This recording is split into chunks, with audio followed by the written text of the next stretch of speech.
So with that, I am going to turn it over to Jane. Well, thank you. And from my house to yours, good to be in touch with you. I'm very anxious again to get back with everybody and to be able to see people in person again. We have our annual meeting coming up on June 14th, and you should have either received an email or a mail of information about the annual meeting if you are a voting member, so a member of Prince of Peace and at least 18 years of age. And that information should have gotten to you already. If it has not, please call the church office at 952-435-8102 and leave a message. Messages are being returned promptly. Or you could email at info@popmn.org and let us know that you did not get the information. Some of the emails have been sent out to the head of household versus to both spouses. You will be getting a link, another email on Sunday with more voting information and a reminder to vote, and that will go to both. And so check your spouse's email if you didn't happen to get one. The annual meeting will open online at online worship on June 14th. The voting will be between June 14th and June 28th at the close of our annual meeting. And if you are mailing in a ballot because we didn't have an email address for you, it must be postmarked by June 25th so that we can get those counted. The voting items will be to approve the minutes from the annual meeting last year, and the budget, which I will be talking about in a moment, and also to affirm our new board members. So I'll move into the budget. If we can have the budget document up. This information was received with your annual meeting material, and it's the proposed budget for the July 21st, 2020 to June 30th, 2021 time period. It was really difficult this year to draft a budget in the midst of a pandemic, not knowing what would happen with the economy, not knowing how soon we'd be back in worship, how soon family ministry would be able to gather in a group, not knowing what the economy would do to people's ability to give, what would happen with our ability to, with the increasing needs in our community. And so what we focused on this year was continuing the mission that we're called to do. So we are looking at a budget that maintains our wonderful staff, that continues to do all of the work that we're being called to do. The offerings were projected as if they would go up just a small amount. That may change over time, depending on what happens with the people's ability to give. Some people might be in a great position to be able to increase their giving, knowing the difficulties at this time. We have people who may not be able to give at the same amount or may not be completely unable to give. We also know that we have some new givers with our online worship. There are people who have stepped into giving for the very first time.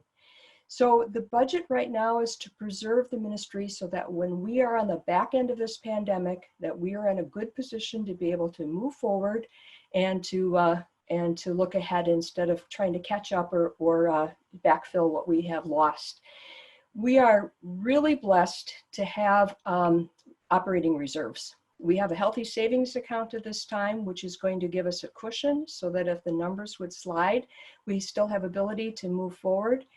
It buys us time so that if we have quite a bit of drop in offerings or increased expenses, that we have time to make good decisions. And we also have time to communicate with the congregation to let you know that we are the position that we're in, so people have a chance to respond. We do know we will face economic challenges. We have some additional resources budgeted into mission outreach. We do know that people step into that too when they know that there are needs. Just a couple of items as far as the changes in the budget this year. You'll notice that other income and loan expense and taxes have dropped by quite a bit. And those are virtually an offset. And the reason is that we have other income that in the past has been designated, completely designated to pay the loan expense. And that has been moved into a designated fund account to ensure that going forward that is designated income versus coming from our operations. We'll still make the same loan payments, it's just coming from designated funds as well as our operating budget. The other big change you'll note is in preschool income, both income and expense. $56,000 difference. Last year, the budget was approved at $411,000 for CDLC income and expense. And every year in September, we relook at those numbers. We take another look at where our enrollment is, what our staffing needs are, and the board will make an amended budget at that point if we see a significant change one way or the other. Last year, we made a change and dropped our preschool income and expense to about $356,000. So we're looking at about the same income and expense. It's just that this is more aligned with what our current enrollment is. Otherwise, our changes are some ups and downs within the various categories, but we're still presenting a break-even budget at just slightly over $4 million.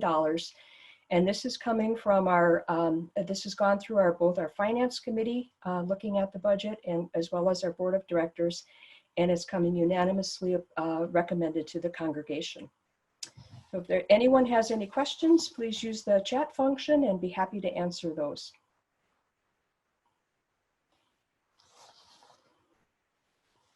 Anything? Okay. Just again to reiterate that it's important that our ministry continues as it is, so that when we come on the back end of this pandemic, that we have done the work that we're called to do and that we're in a good position to move forward. The other topic I have for today is our construction. Yeah, we have a question from Sharon. Sharon says, have you heard if Feed My Starving Children will be able to do a mobile pack? We have not heard at this time. We have the number in the budget. It's both an income and expense. We are not obligated. If we have a commitment in the budget for $75,000, we are not committed to doing that amount. Whatever is raised is passed along. Last year, we actually raised more money than we had committed to, and all of it went to Feed My Starving Children. So however, that we do have people who actually online are in online giving for Feed My Starving Children all year long, and whatever we raise will go on to them.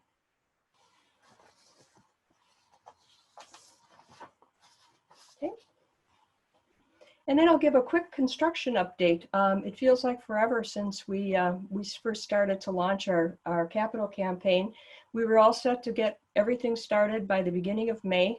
We had wrapped up the One Church campaign, working on the Get It Done campaign.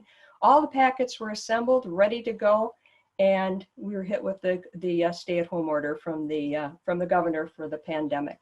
So everything has been suspended at this time. We anticipate at some point restarting our campaign. We will be watching the economy. We will be watching what's happening with the pandemic, as well as when we're able to gather again and reevaluate our options on continuing to move ahead with our capital campaign. We have had our Christian Life Center building on the market. We have had interest in it. We don't have a signed purchase agreement at this time, but there has been interest in the property. We believe it will be sold fairly soon, sometime this year. And the funds from that campaign, or from that sale of property, will be used partially towards the expansion and the reconstruction of our lower level area to create a new mission outpost, as well as space for our childcare and some increased space for our preschool. So we have been working actually as committees have been meeting already on phase 2 planning, because once we sell the Christian Life Center building, we will have an item within that purchase agreement that allows us to stay within the building until the new space is done, but we'll want to move fairly quickly. So we have a committee of about 14 people working that are working on what phase 2 is going to look like, and then whenever we have sold the Christian Life Center building, then we know that we can get bids and just get moving. So we're looking at about probably an 8 to 10 month process for construction once we have bids and are ready to go. We also are continuing to work with our parking lot. If you've been by the campus, you'll notice that the trees have been taken out on the berm. That berm is going to be lowered. It won't be removed entirely, but it will be lowered. And then we'll be resurfacing the entire parking lot and putting in the parking lot lights. We had some change of scope. We actually had bids on the project. We had some change in scope, And so we are taking it out to bid again. It will lower our price somewhat, and we're hoping to get started on that within sometime this month to have that parking lot redone. Otherwise, we're just going to continue to press ahead on, again, on a capital campaign at some point. We've had some discussion whether it's something smaller that focuses on the mission outpost and then look at sanctuary renovation after that, or if we have a larger campaign. And again, much of that is going to depend on what the economic situation is this fall. I just wanted to let you know we are continuing to work on the One Church transformation, continue to move ahead. We are extremely blessed to be able to have as much done in phase 1 as we did, so that we are able to fully utilize the building and have lots of options for how we stage the next phases. So that is it on construction, unless anyone has any questions, and then I'll turn this over to Jeff.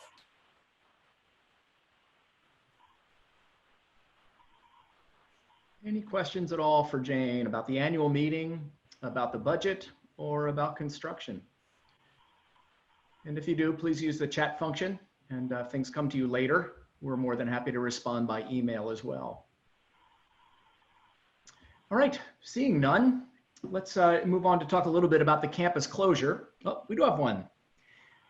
When will you have a new timeline for capital campaign? Is that what you're referring to for the capital campaign? It looks like, yes, the capital campaign. Yeah, we'd be looking at whatever the economy is doing, what's happening with the pandemic at the time, where our focus is. Ideally, it would start again in the fall, so that if we have the Christian Life Center building sold, we have funds from the capital campaign and be able to move ahead. But it's all going to depend upon what's happening in the world around us.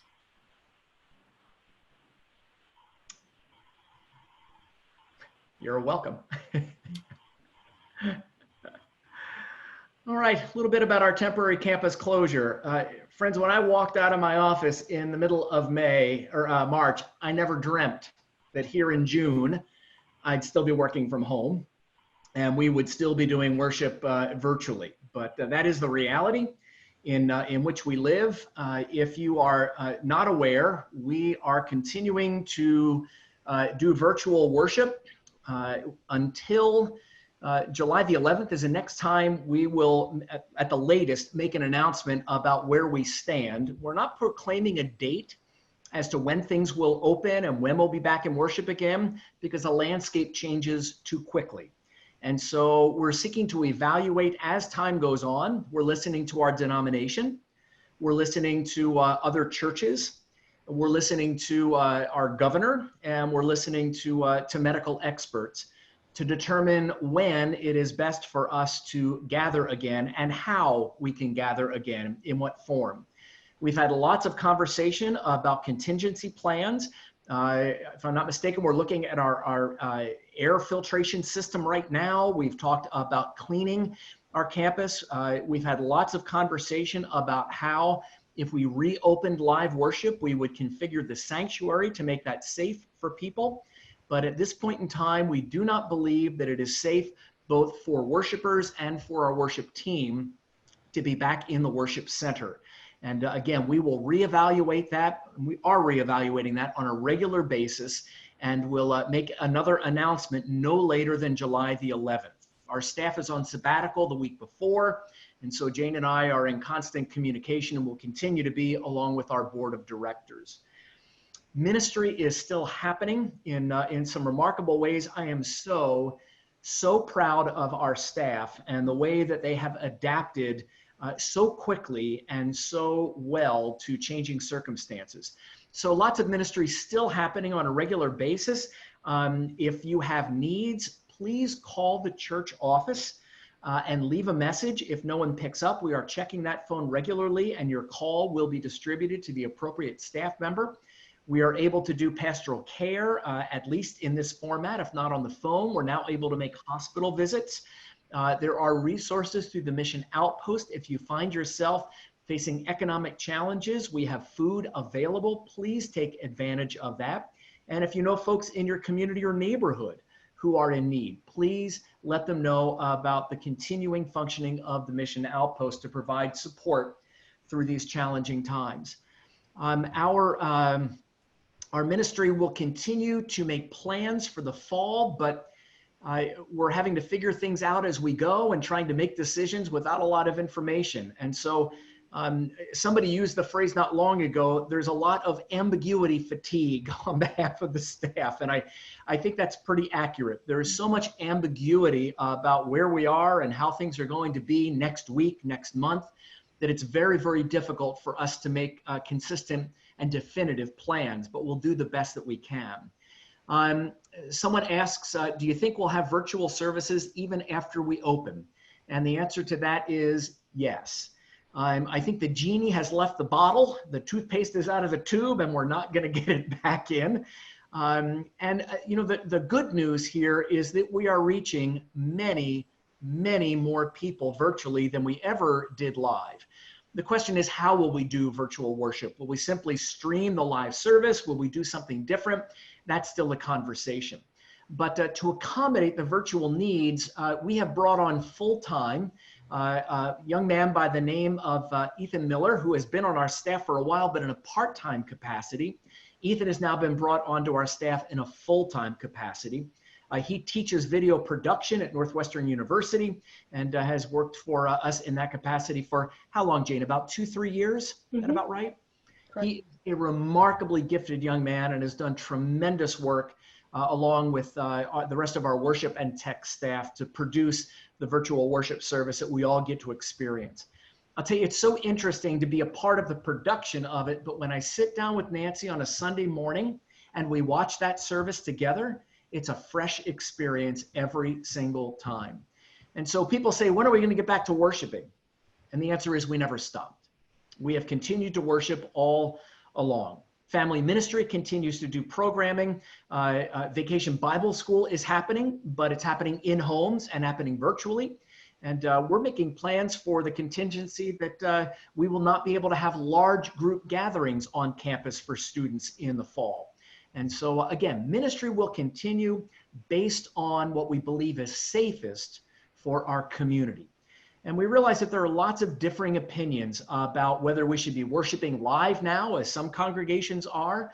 And I'm not here to say that one is right and one is wrong, but we are choosing to make what we believe to be the best decision for our staff and for our community of faith. And so I'm grateful for your patience in all of that.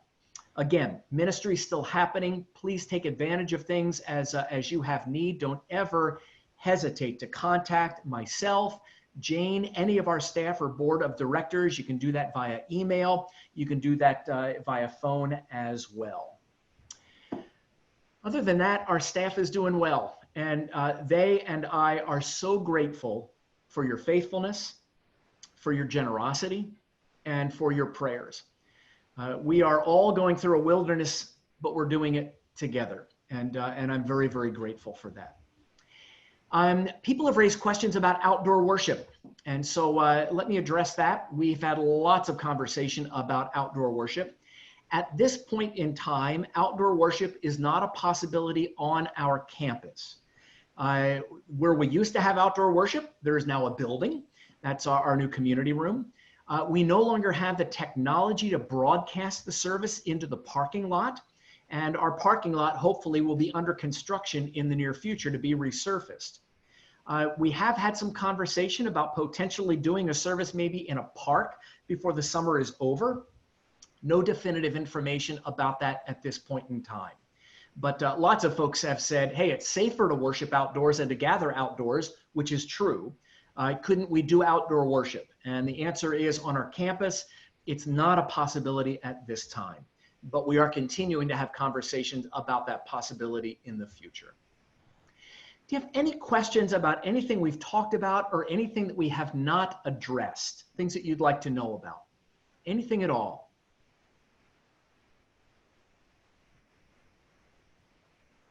Don't you want to know where I got my hair cut? You want to know the truth? The dog groomer who lives 2 doors down. If I look like a poodle, it's because I had a dog groomer cut my hair. I couldn't handle it anymore. True story. Anything else that's a little less trivial than my hair? Do you know how volunteering will work in the future? Great, great question. We have lots of folks that would like to get back to volunteering because we know that it's not just about the joy of serving, but it's about the power of community, doing it all together. And so there are contingency plans being developed for mission outposts and other volunteer capacities about how we can do that safely. And so we don't have plans at this point in time to be directly back onto campus, but Jane has spent inordinate amounts of time, no, not inordinate amounts, lots and lots of necessary time, checking out what other churches are doing and what's recommended and developing plans so that when the time comes for us to open and to be re-engaged in volunteering, we can do so safely and as quickly as possible. Someone else asked, is the final session of the wilderness still going to be used in a service? I wish I knew. I can tell you that the machine that is worship planning at Prince of Peace has had to radically adapt to circumstances. And so we are developing content week by week by week. And so I honestly don't know if we'll get back to that. It's, as we say, in the can. It's been recorded and ready to go. So at the very least, we'll make that available for people to view. We may go ahead and utilize that perhaps at the end of the series that we're beginning this week. But we're literally making things up as we go. Yeah, thank you for your comment about worship this Sunday. This has been a really challenging time, as if the wilderness of COVID-19 were not deep enough. The landscape shifting about racial issues has really been another profound deepening of the wilderness in which we find ourselves. Someone asks, are we doing outreach to the destroyed areas of Minneapolis? And the answer is yes. And that has primarily happened through individuals in the congregation. I love the fact that disciples at Prince of Peace are not waiting for the church, the administration, to make some grand plans of how we're going to respond. But families have gathered together and they've gone out and they've made a difference. We have also worked together with some volunteers to coordinate food.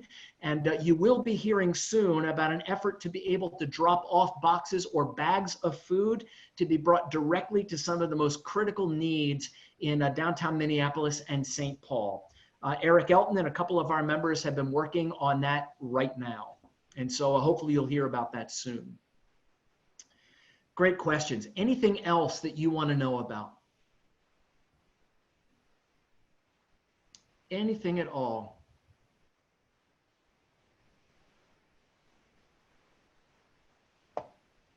Again, if things come to you at a later date, please don't hesitate to reach out to Jane or myself. Someone writes, more Swen.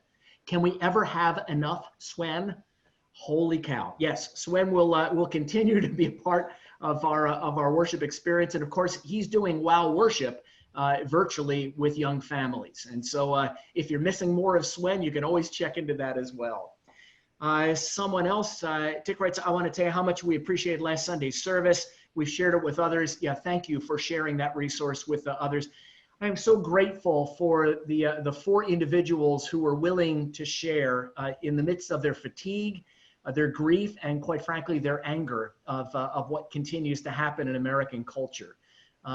They did that out of the goodness of their heart. Tirza, the young woman who is not a member of Prince of Peace, drove down with 2 of her children from Fridley to be willing to speak in that forum. So, so grateful for her friendship and for her willingness to speak.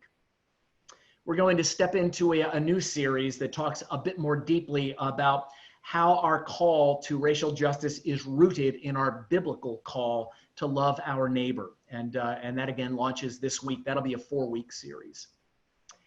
Anything else you want to know about?